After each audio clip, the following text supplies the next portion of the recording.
Lomé abritera du 22 au 26 août prochain la 72e session du comité régional de l'OMS Afrique. Une rencontre d'échange, de partage qui a lieu chaque année entre différents acteurs de la santé d'ici et d'ailleurs afin de se pencher sur les défis auxquels est confronté le système sanitaire africain.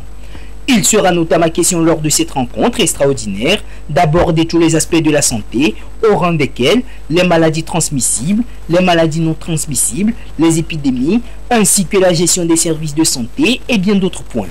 C'est donc dans le but d'annoncer l'événement que cette conférence de presse tenue ce mardi 16 août a eu lieu. Une conférence à travers laquelle des détails ont été donnés sur la dite rencontre. C'est la toute première session qui se tient en mode présentiel. Si bien qu'on aura à peu près 400 délégués, sans oublier qu'il y aura 300 autres délégués qui vont suivre ça en mode virtuel. Le choix qui a été porté sur le Togo à l'unanimité est étroitement lié au leadership du chef de l'État et à la réputation dont il jouit sur le continent. De la même façon, c'est en lien avec toute la politique sanitaire qui a été menée au Togo depuis des années. Il y a la définition des politiques, il y a aussi la définition des programmes, l'élaboration du budget qui sera donc approuvé, puis après soumis à l'Assemblée mondiale de l'OMS, sans oublier bien évidemment les besoins spécifiques du continent qui seront abordés sur tous les plans.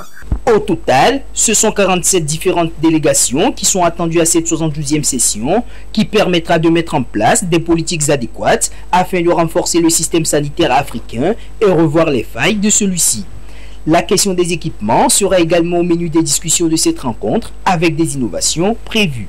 Il y a toute une série d'événements qui sont prévus pour couvrir l'ensemble de tous les piliers du système de santé. Que ce soit également la sécurité sanitaire, que ce soit la drépanocytose, que ce soit des maladies non transmissibles comme l'hypertension, le diabète, le cancer. La question de la couverture sanitaire universelle, avec tout ce qui a été fait notamment au Togo et la vision du chef de l'État en la matière. Tous ces éléments seront passés au peigne fin en y adjoignant la technologie moderne, c'est ce qui fait qu'il y aura une session spéciale consacrée à l'intelligence artificielle. Tous ces éléments seront l'objet d'échanges de haut niveau avec des experts de tout genre pour voir comment nous allons faire pour avancer. Et le Togo aura à cette occasion à exposer tous ses acquis et à aussi poser des questions aux différents collègues, aux différents partenaires, pour voir là où il y a eu des difficultés, comment faire pour davantage avancer. Dans son discours de circonstance, la représentante de l'OMS Afrique au Togo n'a pas manqué de souligner la volonté des premiers responsables de l'organisation à vouloir, en collaboration avec les États africains, mettre en place des initiatives pour l'amélioration du système sanitaire sur le continent. Elle a par ailleurs exprimé son désir de voir à travers cette rencontre se réaliser l'un des vœux les plus chers à l'OMS, celui d'apporter des solutions concrètes aux défis sanitaires en Afrique et apporter des résultats significatifs en la matière.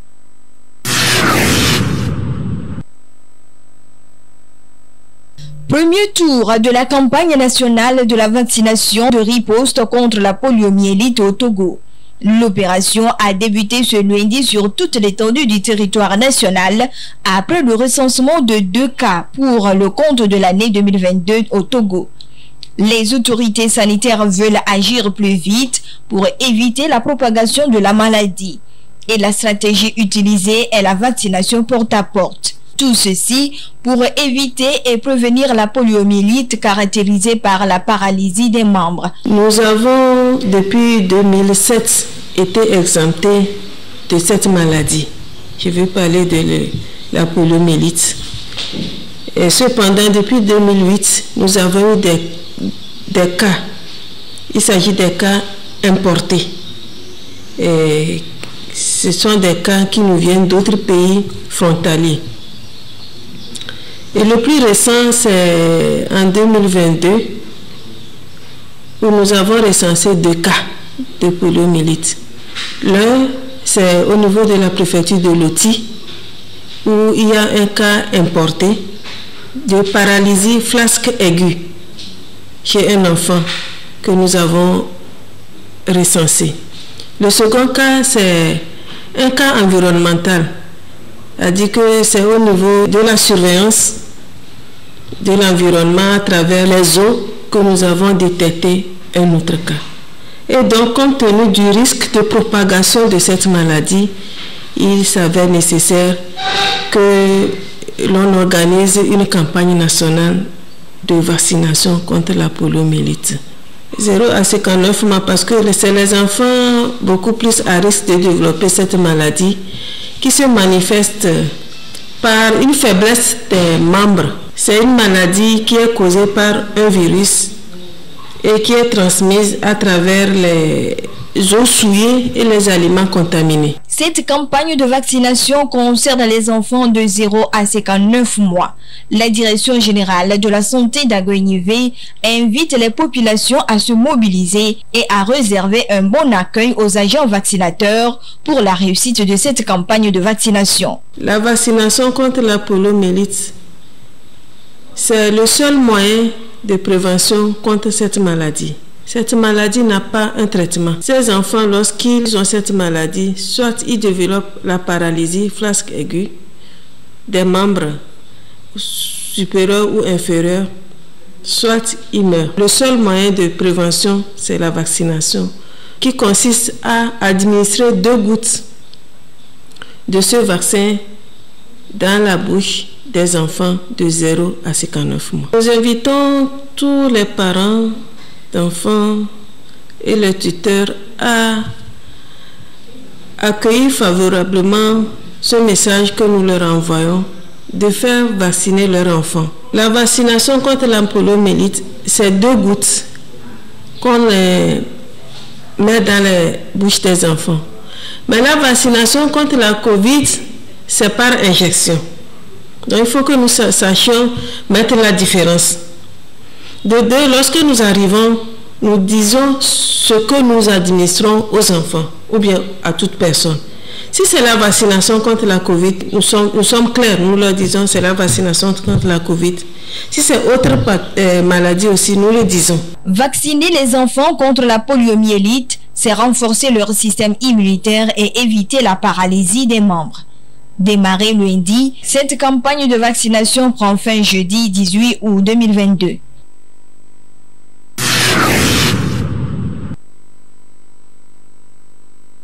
Utilisation exagérée des herbicides, pesticides, des pratiques qu'on observe chez certains paysans dans leur production agricole.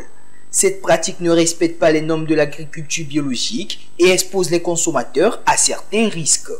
D'où la nécessité de privilégier l'agriculture biologique pour assurer le bien-être sanitaire des populations. L'agriculture biologique fait tout pour que l'aspect chimique ne soit pas utilisé pour produire les produits agricoles. Cette agriculture, elle est bien.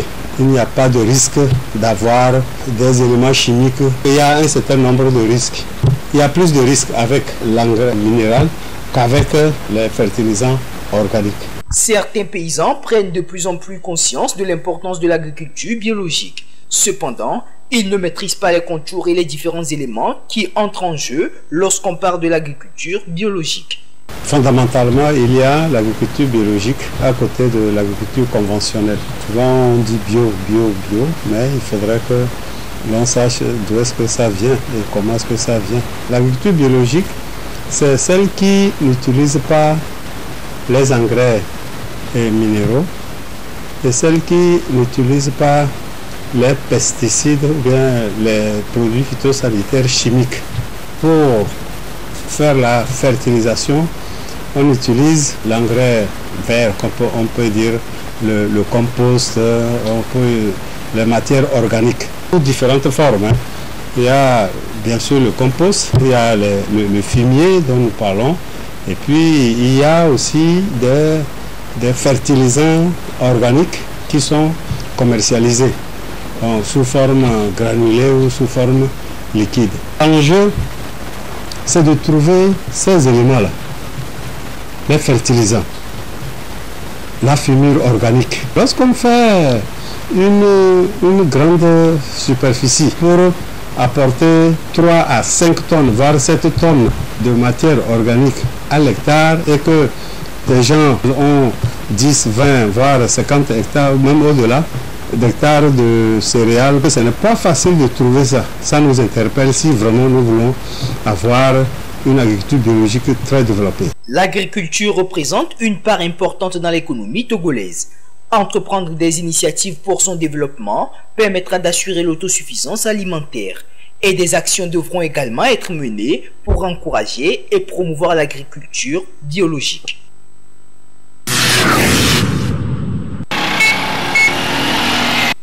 Job de vacances. Nombreux sont ces apprenants à se lancer dans les activités comme aide-maçon ou le commerce des articles. On les retrouve un peu partout dans la capitale, au niveau des marchés, sur les routes, dans les coins et recoins des quartiers. En entreprenant ces activités, ces apprenants s'apprêtent déjà pour la rentrée scolaire prochaine. Pour pouvoir aider mes parents pour la rentrée, pour payer ma scolarité et les fournitures. Je suis au marché pour vendre les plastiques avec ma mère, pour chercher de l'argent, pour préparer la rentrée. Je vends du jus pour aider mes parents, pour préparer ma rentrée. C'est important pour ces élèves de préparer leur rentrée en s'adonnant à plusieurs activités. Mais cette aventure n'est pas tout à fait facile et aisée, avec des risques. D'où la nécessité d'avoir un œil regardant en encadrant ses enfants pour éviter toute situation désagréable. Quand nous prenons le commerce et que je vois des filles avec des étalages sur la tête se promener dans la ville pour aller vendre, c'est bien, nous l'avons fait. Mais là où il y a le danger, c'est quand ces filles-là vont revenir à la fin avec des grossesses, parce que c'est le sujet du moment, avec des grossesses. Et pourquoi des grossesses? Parce que peut-être dans la rue, elle rencontre un homme qui lui dit « Ah, combien tu vends ça? Ah, je vais acheter beaucoup, viens chez moi à la maison pour que je l'achète. » Avec une idée derrière. Et quand les filles y vont, soit elles sont violées, soit elles sont amadouées. Celles qui s'en sortent avec les dettes, on dira que elles auront appris pour la prochaine fois. Il y a aussi celles qu'on ne retrouve pas, où la fille a carrément disparu. Que tu vends quoi, je ne sais pas, qui n'a pas besoin qu'on rentre dans une chambre pour aller vendre ça. Il y a aussi les garçons, les feux rouges où les enfants se faufilent parmi les véhicules avec souvent le risque des accidents.